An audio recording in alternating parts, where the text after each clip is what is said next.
In many quarters, there is a desperate need in America today, in America this week, for a healthy dose of religious humility. There are too many people getting too much face time on television who claim exalted status for Christianity and who are demeaning other faith traditions, particularly that of Islam. And my friends, this has got to stop. The trigger for this latest wave of intolerance is media coverage, many of you have seen it, about a plan to build a Muslim community center 2 blocks from Ground Zero. The center will have a mosque, an auditorium, and a pool. It is modeled after YMCAs and Jewish community centers all across the country. For all I know, it's got locker rooms and childcare. Now, to be very clear here, reasonable, faithful, caring people can disagree about how they feel about this facility being built so close to Ground Zero. But that does not justify the wave of fear and suspicion that has washed over this country over the last 10 days. The media are now calling this a wave of Islamophobia that is sweeping across America. I saw a story this week on CNN about a minister in Gainesville, Florida, who has declared September 11th of this year Burn the Quran Day. Thank you for your reaction. That was mine. This guy is a minister at a non-denominational church called the Dove World Outreach Center. He said all kinds of disparaging, insulting, inaccurate things about Islam that I'm not going to repeat from this pulpit. His message is about hate and fear, and I can assure you there is nothing in the Gospels, there is nothing in the teaching of Jesus Christ that says anything about burning the holy texts of other traditions. It is not there. The proposed burning of the Quran is obscene. It is not the work of peace. It is not the work of understanding. It is not the work of building bridges. It is insanity. Now, the good news is there are a lot of groups, a lot of churches, even the National Association of Evangelicals, who are condemning this action and urging the church to cancel their event. A conversation about God demands grace and openness, a willingness to learn, to have our own ideas challenged, our convictions questioned. These are the hallmarks of humility. When I was in seminary, I read from someone whose name is lost to me now, when you speak of God, your voice should shake a little. You know, Jesus had no time for religious know-it-alls. He saved some of his harshest criticism for church leaders, for the Pharisees, the religious leaders who were so certain about who was out and who was in, who was holy and unholy, clean and unclean. Jesus was forever taking all this religious certainty and turning it on its head. And we can only imagine what Jesus would have said about Pastor Terry Jones and his Burn the Quran campaign. I think he would say, this has got to stop. Followers of Islam believe that the Quran is a collection of revelations received by the Prophet Muhammad from God about 1400 years ago.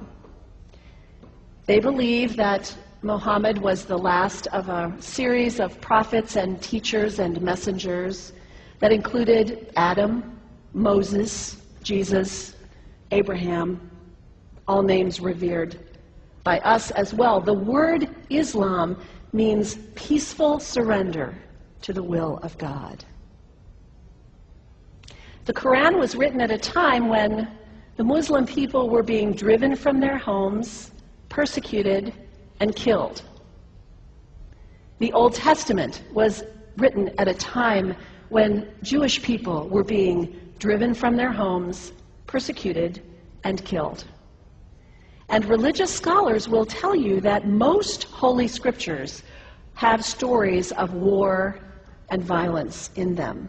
Throughout history, most faiths have used these texts to justify violence.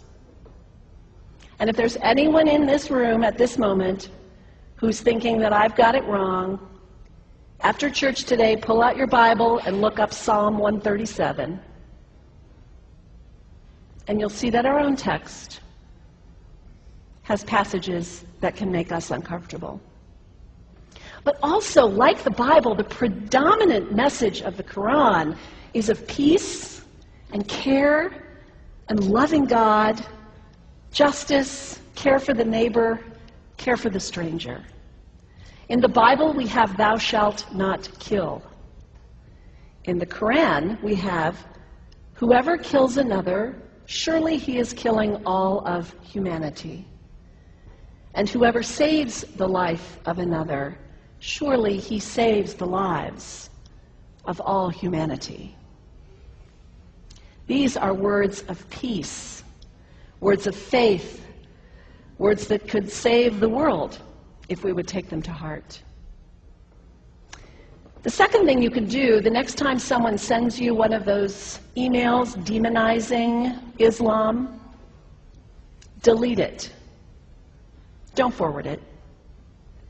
Don't participate in the stereotyping. Don't give in to your fear. It's okay to be a little afraid. We all have those emotions. Just don't give in to it. Don't sign on for it. Don't focus on this tiny group of extremists who commit acts of violence. Focus on the hundreds of millions of Muslim people in the world who are people of faith, whose priorities and concerns and families are not so different from your own. And third, when you think of Muslim people, think of individuals. Think of the professor at Ohio State. Think of the engineer at Honda. Think of the teacher at the elementary school down the street. When you think of Muslim people, remember those who died on 9/11, not the hijackers. There was only a handful of them. Remember Mohammed Sunhami Hamandi. He was born in Pakistan. He came to the United States as a small child with his parents. He played high school football. He went to college. He became a part-time ambulance driver. He died, this Muslim young man, on 9/11, trying to rescue people and save lives. When you think of Muslim people, remember Mohammed Salahuddin Cloudhurry. He was a waiter at Windows on the World, which was at the top of the World Trade Center. He died that day. His wife had their baby 2 days later. When you think of Muslim people, remember Rama Salih. She was a woman, 28 years old. Her neighbors described her as fun and outgoing and generous. And she died on American Airlines Flight 11, 7 months pregnant with her first child. Remember the founder of the Islamic Circle of North America, who worked in the World Trade Center and also died on September 11th. That same group now is giving away tens of thousands of copies of the Quran in response to the campaign about burning the Quran. In the language of their own tradition, they are spreading words of faith and peace and hope.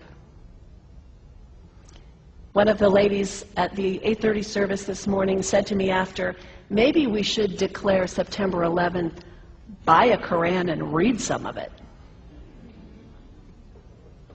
It is for us to share our message of love and hope and peace, but let us do it with grace and respect, and above all, humility. God grant us, as individuals, as a nation, as Christians, the humility for this work.